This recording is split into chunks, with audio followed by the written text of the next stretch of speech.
Hello. Wow. Hello. Hello. Thank you for being here with me. This is what a wonderful day.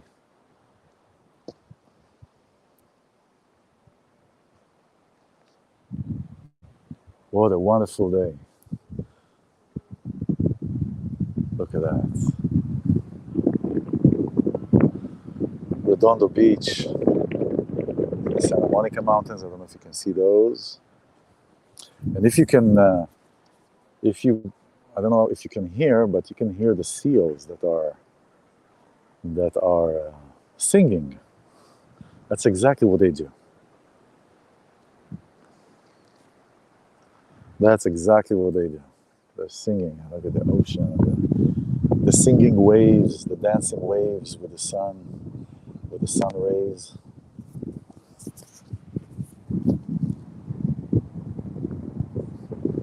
Just a blessing. It is a blessing. It is a blessing to feel that and to know that it is all by the grace of God that I'm able to stand here and to enjoy this beautimus, this beautiful of creation. Not granted, not taking for granted. It's just beautiful.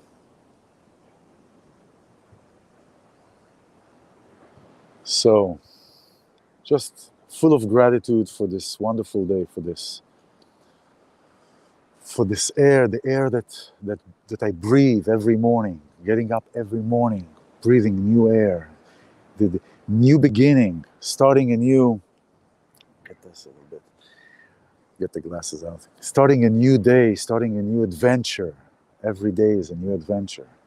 What are we going to create in this adventure? Yeah.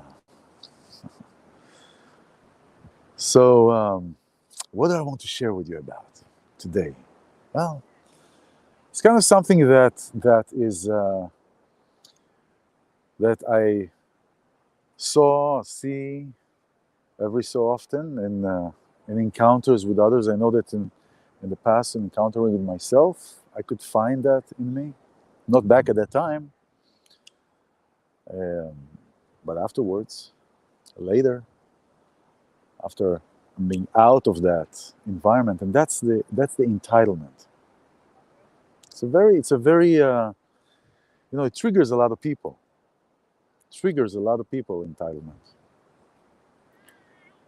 Some people will see this as an attack, and usually, if somebody sees it as an attack, there is something there. When somebody says something and you feel that you're triggered, then there is at least 1% on the other side, which means both people recognize that. So there is. So let me jump into the portion of the week. The portion of the week is Veyakhel, gather, and he'll gather. The last portions of the Torah that we did last week or in the week before, Moses that is gathering the people and telling them what will be needed, and God is telling Moses, just tell them that whoever wants to contribute to the building of the Mishkan, of where the divinity, where the divine comes through, then they should give their gold and all their goods to create, and the stones to create for the Mishkan, and everybody is willfully doing so.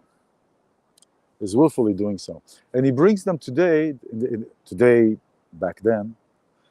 He brings them today back then he gathers them, and he's giving them the rundown of how things are and what needs to be done and what needs to happen with the gold and the stones. And but he starts first with the keeping of the Shabbat before he starts with what God wants. And the question was, well, why does he start with the keeping of the Shabbat before he says, oh, bring the stones and bring everything? And it's referring to what kind of work you do, and also the work of the Mishkan, work of the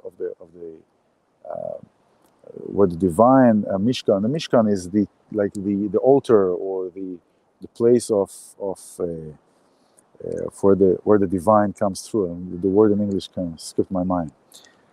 And but don't do it on a Shabbat. Don't do it on a Shabbat. So the good is Shabbat is for kings, and the work on Shabbat, certain works on Shabbat are not encouraged, and not just said not to do that, right? So this statement, this reminder of the Shabbat. I mean, he talked about the Shabbat back in the Ten Commandments, right? So the reminder of the Shabbat is the feminine. The Shabbat is the feminine. The masculine is the weak. The masculine is the weak, because during the week, it says during the week you do your work, you do what you need to do, you go in, you go out, you do business and everything. But on Shabbat is the feminine. Shabbat is the rejuvenation. The rejuvenation where you rejuvenate yourself with the energy of the feminine. The energy of the feminine. And so we're looking what the energy of the feminine is, and the letter of the feminine that represents in the feminine in Hebrew is the letter Hey. It's the fifth letter in the alphabet. It's the feminine letter of the entire alphabet. And on a separate note, similar note, women will change and would add the fifth letter to their name. It creates difference in fertility. Creates difference in the fertility. So the feminine is reminding that you need to stop from what we're doing, because when we're doing and when we are running and when we are hustling and bustling, we don't pay attention. We don't look at the creation. We don't look at what's around us. We think that by work we're being more rejuvenated. But actually, it's when we don't do the work we're being rejuvenated. When we are looking at, let's say, instead of Shabbat, not taking it even in a religious perspective, but just a spiritual body taking care of oneself, on the Shabbat to do certain works. You don't do certain works. And one of the things is to appreciate and to see what we have here. What we have every day, every day of the week, every day of the year, that we wake up and we see what is around us, what was given to us. The creation, the beauty, the relationships, the connections. And to appreciate each connection and each relationship for what it is. Now, there are situations where people expect things. Certain people will expect certain things. And when we are in this mode of I deserve,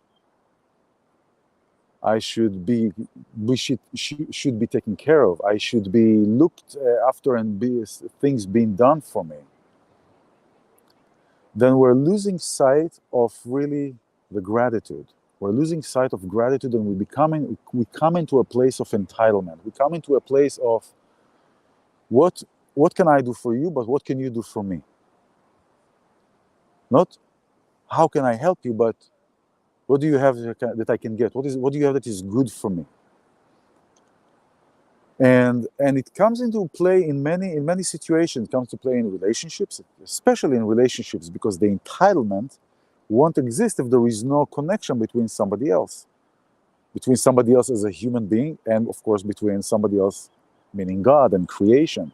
How come you're putting me? It's God created this. It's God's fault that He put me in this place, or it's your fault that you didn't do what I expected, A, B, C, or D. And when we are in a place of entitlement, when we're in a place that expects somebody to do something for me because of whatever movie that I have in my head, I come into a place, that person who is expecting that is coming into a place of entitlement, of that needs to be done because I expect that, I want that. And many times when that happens when somebody opens the door to do service for somebody else. It happens. It happens because we're all going through these journeys. We're all going through these journeys, and everybody is going through some part of this process at one or another period of time. We're going through all through the same emotions. It's just different stories, different times, different examples, different stories. So it is important for both sides to recognize that this is happening, because otherwise what will end up happening is the person who feels entitled feels that something needs to be done for them, something needs to be they need to be taken care of. They all the time they've been taken care of. They cannot handle something, so they expect somebody to do something for them, and then they get upset. That many times comes when somebody opens the door and offers service and does good. And I don't know if you heard the sentence, but in Hebrew it says, you help somebody, you do help for somebody, you offer help for somebody, and then you get blamed for it. It's like blame the messenger, so to speak. You offer something, and the other person expects and get upset. So there is here an invitation for both sides, if that kind of connection calls for that, but to look at what brought one person to feel entitled, and how does the other person react or responds. So if there is a service offer, you offer something to somebody, you offer to help them, you offer to be there for them, you offer to do anything that is for them,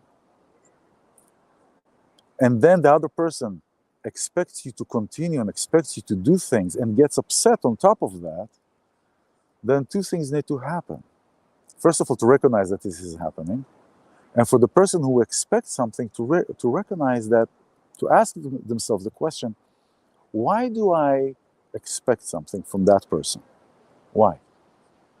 Regardless of the fact that the other person offered help, why do I expect something for that person? That can start an opening to see, maybe I'm expecting something I shouldn't expect. Maybe it's coming from my wound. Maybe it's coming from my wound of being abused or being neglected, and boundaries that have been crossed. So automatically, the expectation to fulfill that need, which is, by the way, it's not by the way, but it's an asterisk, an immediate gratification, because what ends up happening, if the person that is being responsive, the person that offers service, is responding to and playing into that person's expectation and entitlement expectation, you're playing their game, and you are empowering, you are enabling them.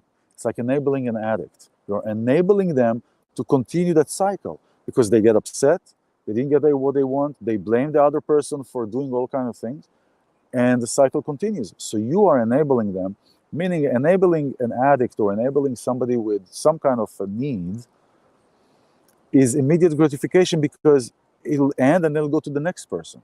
So it is just to satisfy that urge to feel right, that urge to blame others. I know I've been there. We all go through that. I've been to that place where I expected things are for granted. So I can recognize when this is happening on the other side. And I'm grateful for all the lessons that I've learned through everybody, and still continuing to learn. There's no end for that. It is, how do we apply that? How do we apply that understanding in our day-to-day life?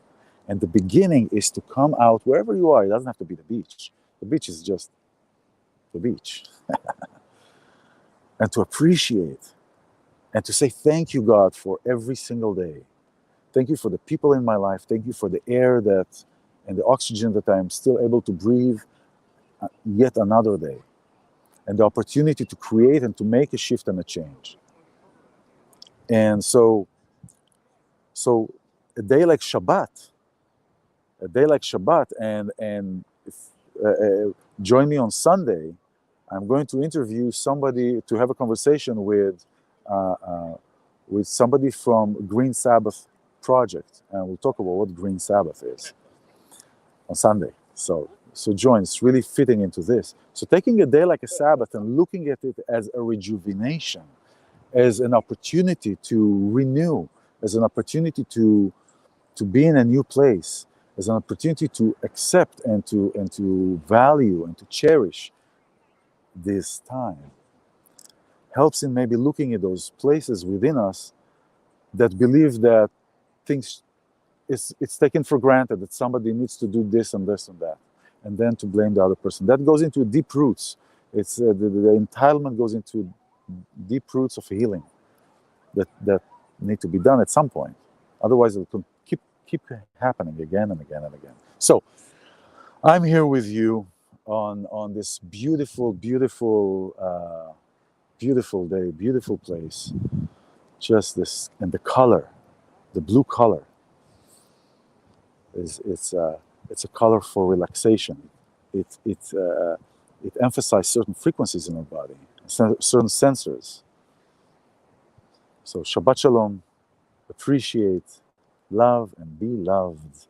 Have a wonderful Shabbat. Bye-bye.